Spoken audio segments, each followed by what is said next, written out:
Hey everybody, how's it going? Welcome to NoDQ&A video right here on NoDQ.com, as well as the YouTube channel and NoDQ&A videos affiliate, ringsidenews.com. Got your questions from twitter.com/AaronRift. First one today comes from J5. Hey, could you see Randy Orton coming back before or at WrestleMania 32 as a heel, since WWE has a lack of strong heels? Right now, it's still unknown when Randy Orton will be making his return to WWE. Now, I think it will depend on what the landscape of WWE is when he returns. Perhaps we will get a major heel turn between now and WrestleMania. And if that's the case, I would make the argument for Randy Orton remaining a babyface, just because I think when he comes back, the fans are going to cheer for him, and Randy Orton is starting to become more of a veteran and a legend in WWE, and I think it's going to be harder for him to be a heel as he gets older. I think it's best to keep him as a babyface for the most part, but if WWE does not have any strong heels by the time he returns, then I would definitely consider having him come back. I mean, he's going to get a babyface reaction at first, but you can always turn him heel again right away. If there's a need for a major heel, then I would go with Orton. But let's face it, Orton has already been the major heel in WWE for years, and it's really time to build a new, strong top heel. I think Randy Orton is best off being a babyface. And another question here from J5 regarding Orton. Since WWE has all this new talent, what does that mean for the roster when guys like Randy Orton and John Cena come back?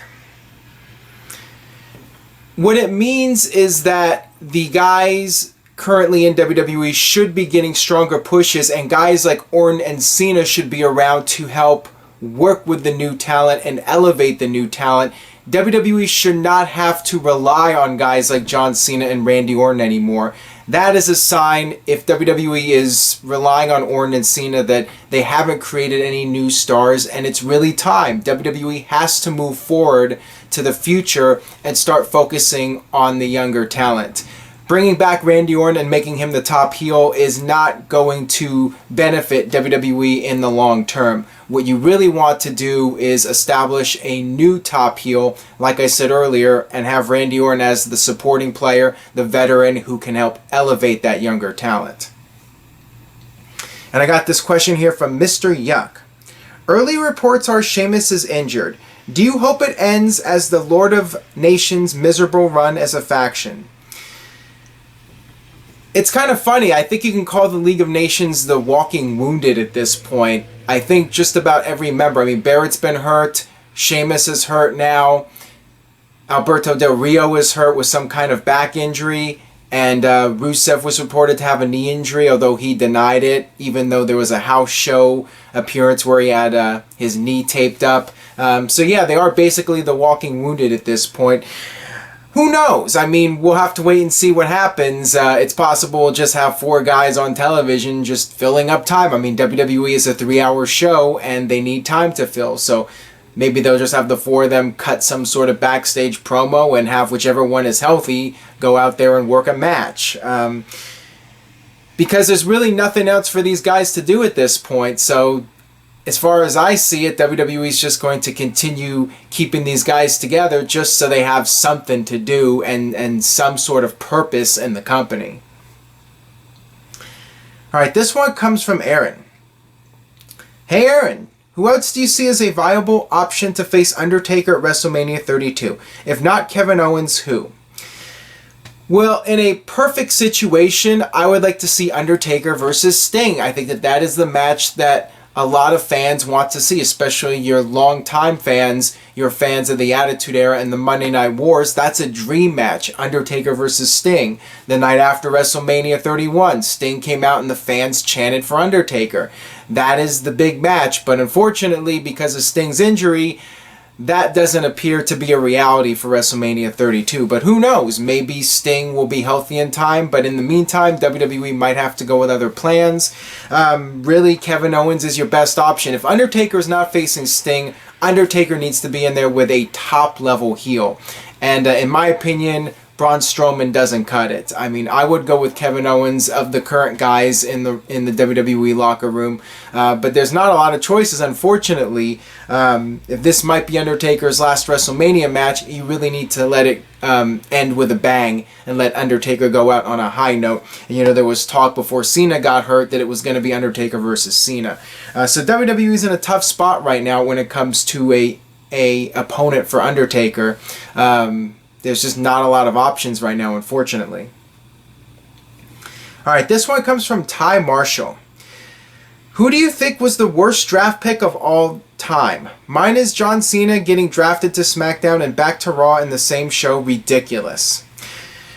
In my opinion, in my personal opinion, I would have to say Jim Ross getting drafted to SmackDown, because that was the end of Jim Ross on Monday Night Raw as the full-time commentator, and it was never really the same after that. Michael Cole, to his credit, does a tremendous job under the circumstances. The guy knows what he's doing, and he works hard, but he's no JR. And there's never going to be another JR. Hopefully one day there will be an announcer that is the lead announcer in WWE that has a lot of credibility and the fans really like. I mean, Ronaldo is a guy right now on SmackDown who has that potential. But yeah, ever since JR got drafted, I mean, Raw has never been the same for me. I mean, JR really added so much to Raw and to the WWE product in general with his announcing, and it was just a huge shame when he got drafted, and the fact that WWE did not tell him so they could get his reaction. I mean, that was just sad.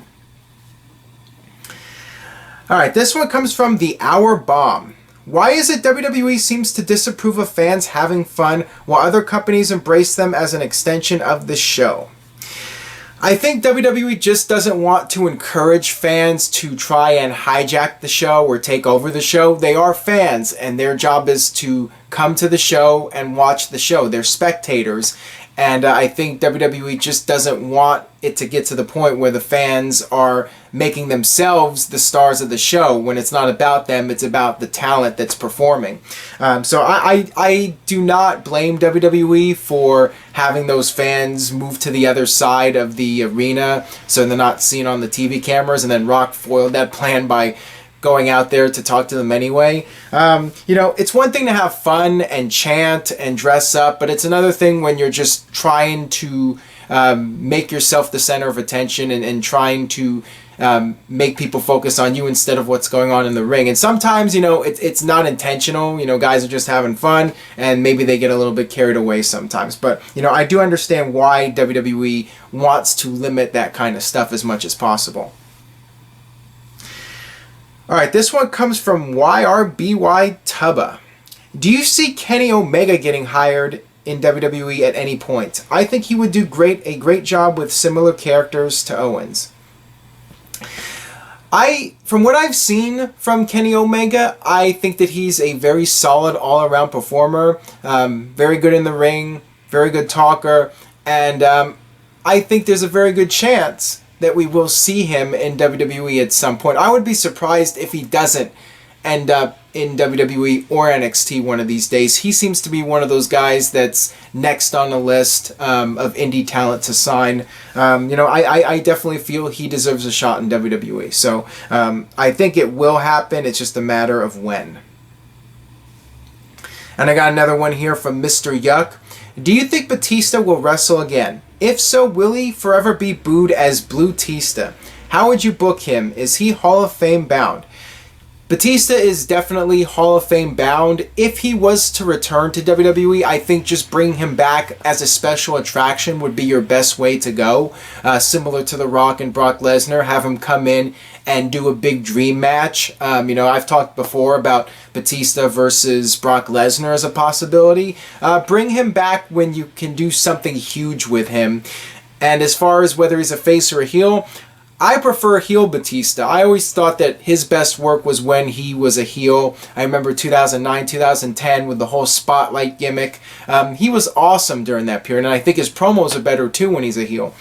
So I would have him be a heel whoever he's facing, and just bring him back as a special attraction when you can do this big dream match, whether it's at WrestleMania or at a SummerSlam or a major pay-per-view. Alright, this one comes from Jack. Could the issue of WWE not having enough depth in the main event be traced back to the Nexus not beating Team WWE? Please answer in video. I think that at the time it was the wrong decision to have John Cena beat the Nexus. Nexus was really building a lot of momentum. I don't really feel that is the problem, because WWE has created new stars, and CM Punk rose to the top and Daniel Bryan rose to the top despite all the odds being against him. And WWE has done some things right. You look at The Shield. The Shield was the perfect example of doing it right. WWE brought them in and pushed them right from the get-go. So yeah, with the Nexus, they probably could have been a bigger deal than they were if they were given the Shield style push, where right from the beginning they were picking up these huge wins over top talent. But you know, it's hard to say, because I think the Nexus members were all talented, but you know, the Shield members, Dean Ambrose, Seth Rollins, and you know, Roman Reigns, some people will hate to say that, but all three of them are top tier talent, and WWE knew that, and that's why they made sure not to screw things up with them, and they gave them the big push right out of the gate. All right, this one comes from PW Pop. What wrestler were you excited for when you learned that they were coming to another promotion? The one that stands out the most to me is Chris Jericho when he debuted in WWE in 1999. Just the anticipation of him coming in and what WWE would do with him. You know, a lot of people felt he was one of the most underutilized WCW stars. So there was a lot of interest in seeing what would happen when Jericho finally debuted in WWE. And, you know, that made me excited as a fan back in the day. And then when he debuted, I mean, that was one of the most epic debuts. I mean, I was jumping out of my chair, and I was very happy to see Chris Jericho in WWE. It was just a tremendous way to debut him. It couldn't have been done any better, in my opinion. And just the whole hype for it with the video packages, and a lot of people sensed it was going to be Jericho. And, you know, WWE just did a tremendous job with it all around. All right, this one comes from Justin. What happened with GFW? There used to be news almost every day, and now nothing. Well, the problem is that they don't have a TV deal, and that was the whole point in shooting those pilot episodes, those tapings, was to try and shop them around and get a television deal. So until they actually get a regular television deal, which was the goal, it's going to be hard for them to build any kind of momentum. You know, they ran some live events, did not draw well. So really the key to GFW having any chance of success long term is getting some kind of television deal. And that was the point in filming those tapings and those pilot episodes, to try and get a TV deal. And it hasn't happened yet. All right, this one comes from Lewis. Was that Triple H concussion against Curtis Axel's storyline real, as they didn't seem to go anywhere with it afterwards? It was a storyline. It was designed to get Curtis Axel over as a heel by having him do something dastardly to Triple H. But unfortunately, it just didn't work out for Curtis Axel. And, you know, WWE tried several things with him. They tried that. They tried aligning him with Paul Heyman, and nothing seemed to click with Curtis Axel. So, you know, yes, to answer your question, it was part of a storyline designed to make Curtis Axel a top heel in WWE, and it did not work. Alright, that'll wrap it up for NoDQ&A video. Thanks as always for watching. Subscribe at youtube.com/NoDQCAW, and stay tuned to NoDQ.com for the very latest regarding Fastlane. And on that note, I will see you guys next time.